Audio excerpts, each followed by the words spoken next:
স্পষ্ট বক্তব্য, আমি কারো নাম উল্লেখ করছি না, বাংলাদেশে যারা প্রকৃত রাজাকার অর্থাৎ যারা 1971 সালে এই বাংলাদেশ বিরোধী ছিল, বাংলাদেশের স্বাধীনতা বিরোধী ছিল এবং লক্ষ লক্ষ যে আমাদের মানুষকে হত্যা করা হয়েছে, সেই হত্যাকাণ্ডের সাথে যারা জড়িত, প্রকৃতভাবে যারা জড়িত, তাদেরকে নিয়ে কখনো কিন্তু বাংলাদেশে রাজনীতি করা চলবে না।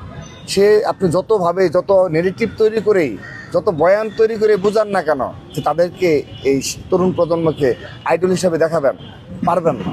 আপনি চেষ্টা করে দেখতে পারেন। সেহেতু এই ধরনের কার্যক্রম থেকে তারা বিরত থাকবে। তা না হলে টুডে টুমোরো অবশ্যই তাদেরকে সাফারার হতে হবে। তাদেরকে আইডল মেনে কোনো রাজনীতি করা যাবে না। তারা অবশ্যই হত্যাকাণ্ডের সাথে জড়িত ছিল। যারা হত্যাকাণ্ডের সাথে জড়িত ছিল তাদেরকে অবশ্যই তাদের বিচার এবং তাদেরকে আমরা ঘৃণিত ব্যক্তি হিসাবে চিহ্নিত করেছি। ইতিহাস তাদেরকে ঘৃণিত ব্যক্তি হিসাবে চিহ্নিত করে যাবে।